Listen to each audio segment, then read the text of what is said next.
Bonjour, vous êtes Virginie Schleicher et Dominique Ziderstein, faisant partie du trio Vise. Alors, première question, que faites-vous dans la vie? Nous sommes musiciens, chanteurs, comédiens. C'est notre vrai métier. Alors, comment avez-vous accédé à ce métier et est-ce que vous avez fait des études pour permettre de faire ce métier? Alors, en ce qui me concerne, j'ai pas fait beaucoup d'études, je suis surtout autodidacte. Néanmoins, j'ai quand même fait 5 ans de piano classique, donc où j'ai appris le piano, le solfège, etc. Mais sinon, pour la guitare, je suis complètement autodidacte. Mais Virginie a fait des études beaucoup plus poussées.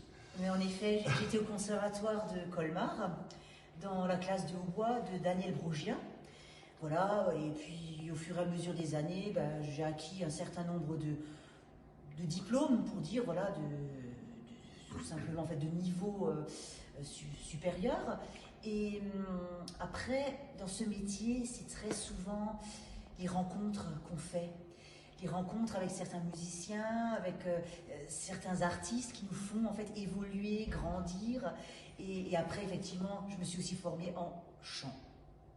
D'ailleurs, toi aussi en chant. Oui, bien sûr, ouais. Et puis nous avons tous les deux fait une formation de comédien également. Donc on a suivi des cours de théâtre pour apprendre à nous tenir sur scène. Donc ça n'a pas grand-chose à voir avec le métier de musicien, mais en principe un musicien est tenu est amené à se produire sur scène. Donc autant avoir quelques bases quand même de théâtre pour se sentir à l'aise sur scène. Pourquoi avez-vous commencé la musique? Moi je dois commencer.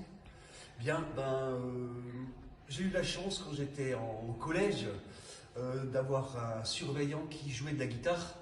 Et puis ça m'a complètement fasciné. Après j'ai embêté mes parents jusqu'à ce qu'ils m'achètent une guitare et j'ai commencé à jouer de la guitare et du piano. Voilà. Et pour ma part, je suis née dans une famille de musiciens, de musiciennes.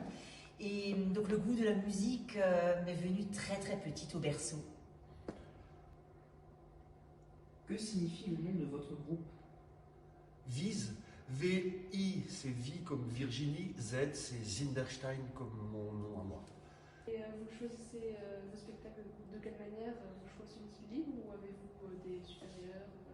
Non, on est complètement libre. Alors ça, c'est la chance en tout cas en ce qui nous concerne personnellement, on a la chance d'être totalement libre, que ce soit dans nos choix artistiques, que ce soit dans les choix d'endroits où on va jouer, c'est nous-mêmes qui faisons la diffusion. Donc on n'a pas comment on appelle ça, un manager ou un... Non, on est complètement libre. Et autonome. Voilà, et c'est ce qui nous plaît d'ailleurs, parce que voilà, on n'est pas tenu de faire ce qu'on nous dit de faire, on fait ce qu'on veut. Comment répartissez-vous le travail sur la création des spectacles? Je dirais pour commencer, il y a le côté inspiration. L'inspiration, c'est quelque chose qui est très personnel et là, on ne peut pas le partager. L'inspiration nous vient comme ça, sur un poème qu'on va lire, un vrai coup de cœur. La musique va nous apparaître comme naturelle, comme naturellement. Bon, voilà. Donc, je travaille sur un petit clavier en mettant des accords en place et des mélodies qui me viennent. Ça, c'est très, je le répète, très personnel. Ouais, le processus de composition même, donc l'écriture des mélodies, c'est vraiment très personnel, effectivement. Pour la recherche de texte, même là aussi, chacun vient avec ses coups de cœur et puis présente son travail à l'autre. En général, il est adopté à l'unanimité. Ouais, parfois avec un peu de forcing, hein, parce que parfois Virginie vient vers moi avec des chansons, je dis oh. Et puis inversement, moi aussi je viens vers elle avec elle me dit et finalement, au bout d'un moment, une fois qu'on a travaillé ensemble, on s'est rendu compte que finalement c'est très bien. Et après, il y a aussi une autre partie du travail qui est une fois que les chansons, les mélodies sont écrites, il faut les arranger. Les arranger, on a répondu aux questions effectivement hier soir par rapport à ce que c'était les arrangements, mais c'est comment faire que nos deux voix puissent être en harmonie sur une chanson, que les instruments, donc hautbois, corps anglais, correspondent pour pouvoir les donner en scène. Donc les arrangements, là, c'est toi. Là, c'est plutôt moi, ouais. Donc moi, je travaille sur un logiciel qui s'appelle, je sais même plus le nom de ce logiciel, qui permet d'écrire la musique et puis de superposer plusieurs voix et puis après d'entendre comment ça peut sonner. Et une fois que j'ai toutes les partitions, je les soumets à mes collègues, soit donc à Virginie ou à Fanny pour le trio qui est violoncelliste. Et on essaye en répétition de voir si ça colle effectivement, si mon délire est réalisable. En général, ça marche bien. Ça marche très bien même, très bien. Et donc, une fois que les partitions sont là, eh bien, un joli travail nous attend, c'est de faire du par cœur. C'est-à-dire que toutes les partitions, on les apprend par cœur. Donc là, c'est à nouveau un travail Personnel. très personnel. On va dire où c'est long. Hein. Je veux dire, c'est long d'apprendre les choses par cœur pour pouvoir ensuite, quand on se revoit en répétition, être très à l'aise et le plus fluide possible pour pouvoir ensuite mettre en place la mise en scène. Nous avons observé lors de votre représentation sur Arthur Rimbaud que vous jouez de plusieurs instruments lors de votre représentation. Alors, on aimerait vous demander combien d'instruments maîtrisez-vous? En tout, ah vas-y si tu veux. Donc moi à la base je suis pianiste et guitariste, c'est à peu près les seuls instruments que je maîtrise. Et puis la voix aussi, c'est un instrument. Donc voilà, ce sont mes instruments. Et pour ma part, eh bien c'est donc le hautbois, le plus petit des deux instruments que j'interprète, qui est, voilà, si vous voulez éventuellement le montrer en image, il sera là, voilà. Le plus petit, et également donc celui-ci qui est le cor anglais. Donc le cor anglais qui est de la même famille que le hautbois. Et après, la voix, pareil. Hein. Voilà, je suis chanteuse. Et également, vous avez pu le voir, quelques petites percussions. Ce sont quelques petites percussions comme cette maracas. Sur d'autres spectacles, il y a un peu de caronne. Du clavier aussi. Un peu de aussi du clavier. Oui, aussi. clavier sur Casser les chaînes notamment. Effectivement, tous les deux, nous sommes clavier. Du synthé, oui. Du synthé, oui. Très bien. Est-ce que le travail des instruments avant, vous êtes dans le travail de votre voix? Les instruments avant, donc les miens, c'est ça, hein? C'est ça. Oui, beaucoup. Beaucoup, c'est par rapport à la respiration. Pour le chant, c'est aussi important de pouvoir maintenir en fait un son assez long, quoi. Qu'on ne soit pas essoufflé d'un seul coup après deux phrases. Donc effectivement, tout est lié. Instrument et voix, c'est lié. Point de vue respiratoire.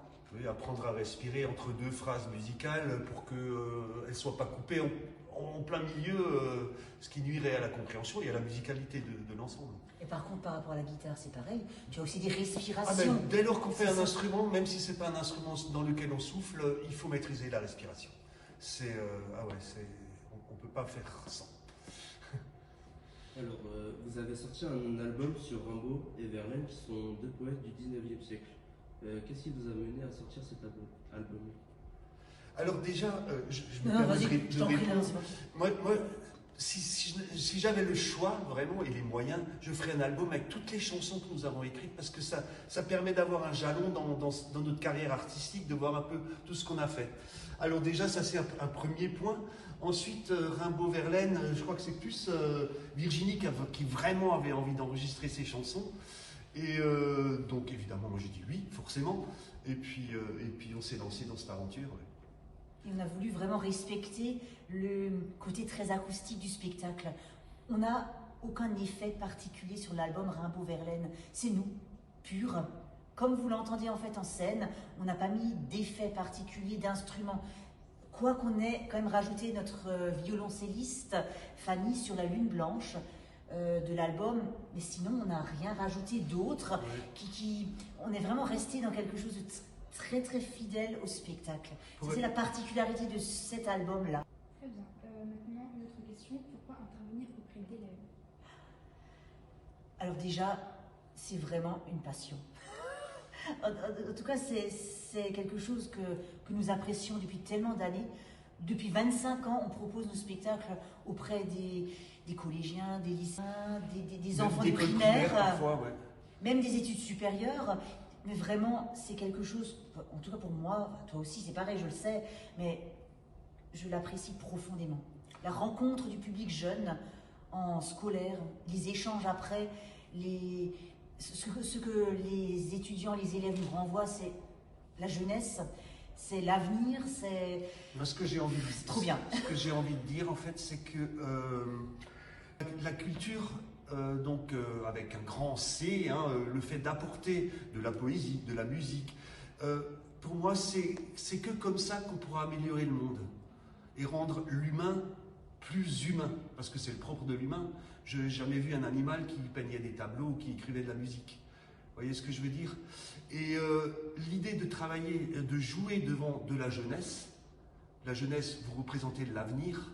Si on peut, ne fût-ce qu'un tout petit peu, vous rendre attentif à la culture et vous aider à aimer ça, ah ben pour nous c'est gagné. Vous ne trouvez pas ça un peu plus difficile de chanter devant des élèves qui parfois peuvent être un peu irrespectueux ou pas trop attentifs? Alors on n'a jamais eu vraiment de problème avec les élèves. Comme je disais à Laurence tout à l'heure, parfois il peut arriver parce que les élèves n'ont pas forcément l'habitude d'aller au spectacle, donc ils vont bavarder, ils vont faire des trucs. Alors je me suis permis, par exemple ce matin, hier après-midi aussi, de dire écoutez s'il vous plaît, est-ce que vous pouviez garder vos bavardages pour tout à l'heure, parce comme ça on pourra échanger vraiment. Mais là c'est difficile de se concentrer si on a des... et puis ça se passe bien, mais il n'y a jamais eu vraiment de bazar total. Problème. Et c'est récurrent, enfin quelque chose. Non, en fait, c'est très naturel. En règle générale, ça se passe à 99,9%, ça se passe toujours très bien.